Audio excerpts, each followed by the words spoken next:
আজকের দিনটা কিন্তু ভীষণ ব্যস্ততার মধ্যেই কাটলো। কি করলাম, কোথায় গেলাম, সবটা নিয়েই থাকছে আজকের ব্লগটা। আশা করি তোমাদের ভালো লাগবে। তো হ্যালো এভরিওয়ান, আশা করি তোমরা সবাই ভালো আছো, আমরাও খুব ভালো আছি। আজকের ব্লগটা যেহেতু সকাল থেকে শুরু করছি, তো গুড মর্নিং জানিয়ে ভিডিওর শুরুটাও করছি। দেখো সকাল মোটামুটি ওই এখন 9টা মতো বাজে। সোনাইয়ের জন্য সকালের খাবারটা করে নিলাম। এই খাবারটা কিন্তু ভীষণ ভালো খায় আর কোনো ঝামেলাও লাগে না, ঝটপট তৈরিও হয়ে যায়। সোনাই তো রোজই ওই সকাল 9টা নাগাদ ঘুম থেকে ওঠে। তো মোটামুটি ওর ঘুম থেকে ওঠার খানিকক্ষণ আগে আমি উঠি। আমার কিন্তু ওর উঠতে উঠতে সমস্ত কাজই প্রায় কমপ্লিট হয়ে যায়। আজও দেখো সকালের সমস্ত কাজই কমপ্লিট হয়ে গেছে। সোনাই উঠে পড়লে আর যেহেতু কোনো কাজ করতে পারবো না, তাড়াহুড়োতে সেই ভিডিওগুলো আর করা হয় না। এখন দেখো ওকে ব্রেকফাস্টটা করিয়ে দিয়ে একটা আপেল খেতে দিয়েছি। আপেলটা ওকে যদি কেটে দিই ও কিন্তু কিছুতেই খাবে না, বরং রেগে টেগে আরও ফেলে দেয়। আর এখন দেখো আপেলটাকে খেয়ে সারা ঘর বিছিয়েছে। সেটাকেই কোনো রকমে একটু পরিষ্কার করে এসে মোটামুটি এখন ওই 10টা নাগাদ আমি একটু চা খেয়ে নেব। তাকে সামলানো, সংসার সামলানো, সব নিয়ে নিজের জন্য একটু সময় বের করা কিন্তু খুবই চাপের হয়ে ওঠে। এক কথায় যদি কাউকে চা প্রেমী বলা যায় তাহলে কিন্তু সেটা তোমরা আমাকে বলতেই পারো, কারণ 1 কাপ চা ছাড়া কিন্তু আমার দিনটাই শুরু হয় না। যদি কোনো কারণে 12টা 1টা বেজে যায় তবুও কিন্তু আমাকে চা খেতেই হবে। মোটামুটি চা খেয়ে আমি এখন রান্নার কাছে যাব। আজকে কি রান্না করব সেটাই ভাবছিলাম। তো হট করে বরমশাই বলছে অনেক দিন চিংড়িটা আনা হয়েছে কিন্তু খাওয়াই হয়নি, তো আজকে চিংড়িই করো। পার্সোনালি আমি কিন্তু চিংড়ি মাছ খেতে ভীষণ পছন্দ করি। রেগুলার যদি তোমরা আমার ভিডিওগুলো দেখো, আশা করি তোমরা এতদিনে জেনেই গেছো যে বেশিরভাগ আমি কিন্তু চিংড়ি মাছটাই রান্না করি। তো আমার মতো তোমরা কে কে চিংড়ি মাছ খেতে পছন্দ করো জানিও কিন্তু কমেন্ট বক্সে। দেখো সকালের ব্রেকফাস্ট তো আমাদের কমপ্লিট হয়ে গেছে, তাতে অনেকগুলোই বাসন হয়েছিল। তো মোটামুটি তাড়াহুড়ো করে আমি সমস্ত বাসনই মেজে নিলাম। এখন কোনো রকমে তাড়াহুড়ো করে রান্নাটা করতে পারলে বাঁচি। যে প্রচণ্ড পরিমাণে গরম পড়েছে, মোটামুটি রান্নার কথা মনে পড়লেই কিন্তু জ্বর চলে আসে। কিন্তু কিছু করার নেই, খেতে গেলে রান্না তো করতেই হবে। ওই জন্য কোনো রকমে কিছু একটা পদ রান্না করে রান্নাঘর থেকে বেরোতে পারলেই স্বস্তি। দেখো তোমাদের সঙ্গে গল্প করতে করতে কিন্তু আমার চিংড়ি মাছটাও প্রায় কাটা হয়ে গেল। চিংড়ি মাছের পিছনে যে একটা নোংরা মতো থাকে ওটা কিন্তু অবশ্যই ফেলতে হয়। এদিকে ভাতটা অবশ্য আমি আগেই বসিয়ে দিয়েছিলাম, যেটা অলরেডি প্রায় হয়েও এসেছে। রান্নার আগে যদি সমস্ত কিছু গুছিয়ে নেওয়া যায় তাহলে কিন্তু রান্না করতে খুব বেশি সময় লাগে না। রান্নার মাঝে তো আর কম কাজ থাকে না। এখন যেমন দেখো সোনাইকে জুসটা একটু খাইয়ে দেব। এখন মোটামুটি ওই 12টা মতো বাজে। এর মাঝে কিন্তু সোনাইকে স্নান করানো, খাওয়ানো সবটাই হয়ে গেছে। সাধারণত সোনাইকে আমি জুসটা দুপুরবেলাতেই দিই, বিকালের দিকে জুস দিলে কিন্তু একটু অ্যাসিডিটির প্রবলেম হতে পারে।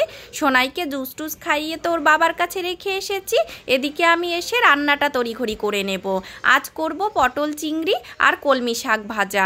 আমাদের দুটো মানুষের সংসার, মোটামুটি একটা ভাজা আর একটা তরকারি হলেই কিন্তু হয়ে যায়। মা যদি থাকে তাহলে হয়তো আর একরকম বেশি করতো, কিন্তু এই গরমে আমার আর বেশি কিছু রান্না করতে ইচ্ছে করছে না। ওই জন্য এই ভাজা আর তরকারি দিয়েই কাজ চালিয়ে নিতে হবে। দেখো তোমাদের সঙ্গে মনের কথাগুলো বলতে বলতে অলরেডি কিন্তু আমার মশলা কষানো হয়েও গেল। জানি এই গরমে কিন্তু এই রকম মশলাপাতি খাওয়াটাই একদমই উচিত নয়, কিন্তু অনেক দিন ধরে একভাবে সাদামাটা খাবার খেতে খেতে আর ভালো লাগছে না। ওই জন্য ভাবলাম একটু মশলা দিয়ে কষিয়েই রান্না করি।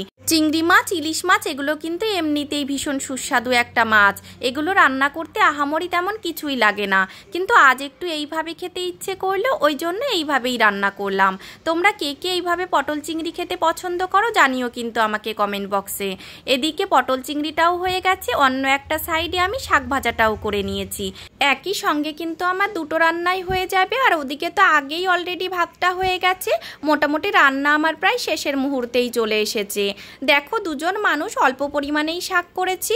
আর এদিকে দেখো আমার পটল চিংড়িটাও প্রায় হয়ে এসেছে। শেষে একটু চিনি আর একটু গরম মশলা দিয়ে নামিয়ে নিলেই হয়ে যাবে।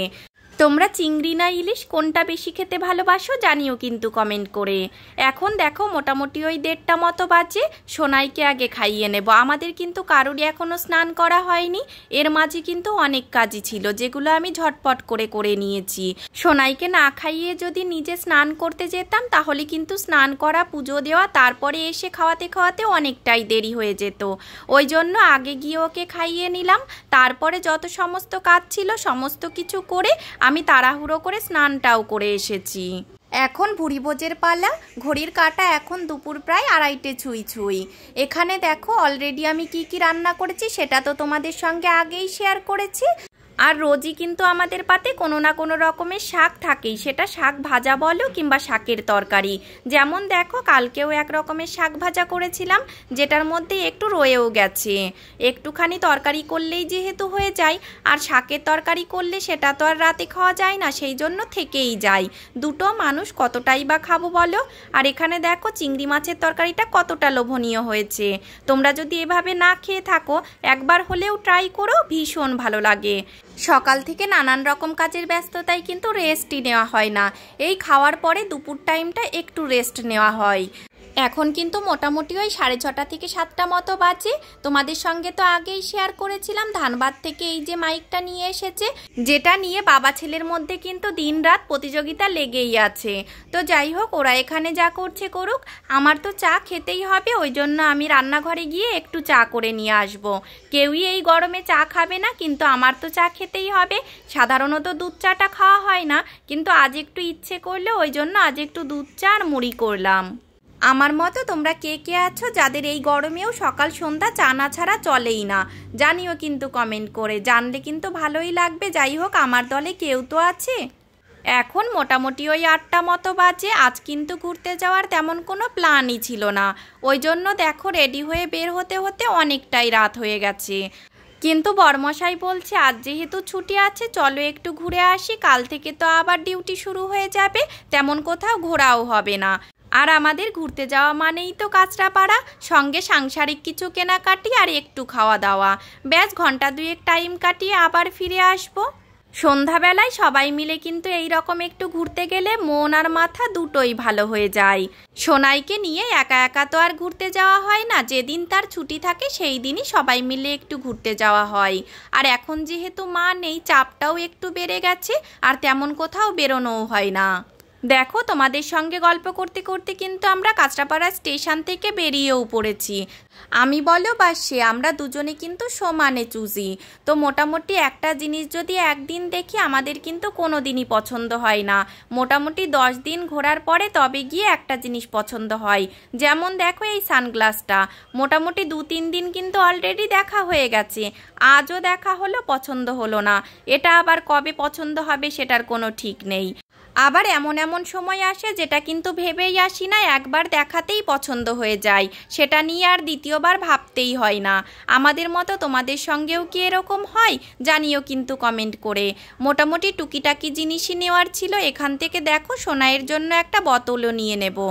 এখানে আমাদের যা নেওয়ার ছিল সমস্তটাই কমপ্লিট হয়ে গেছে। এখান থেকে যাব আমরা একটা ঘড়ির দোকানে।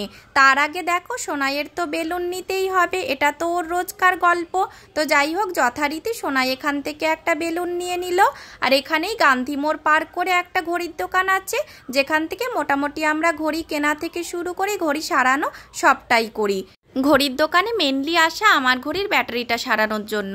মোটামুটি 10-12 দিন ধরে ঘড়িটা বন্ধ হয়ে পড়ে রয়েছে, তাতে বুঝলাম হয়তো ব্যাটারিটা শেষ হয়ে গেছে। ঘড়িটার কথা যখন উঠলই, তাহলে এই ঘড়িটা নিয়ে একটা গল্পই বলি তোমাদের কাছে। ঘড়িটার কিন্তু অনেকই বয়স, মোটামুটি ওই 7 থেকে 8 বছর। এই ঘড়িটা কিন্তু আমার কাছে ভীষণ স্পেশাল।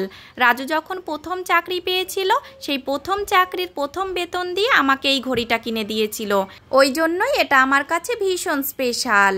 দেখো তোমাদের সঙ্গে গল্প করতে করতে কিন্তু আমাদের এখানে সমস্ত কাজই হয়ে গেছে, এখন বাড়ি ফেরার পালা। আজকের এই ব্যস্ততম ব্লগটা তাহলে এখানেই শেষ করছি। দেখা হবে অন্য কোনো নতুন ব্লগ নিয়ে। সম্পূর্ণ ব্লগটিতে পাশে থাকার জন্য অনেক অনেক ধন্যবাদ।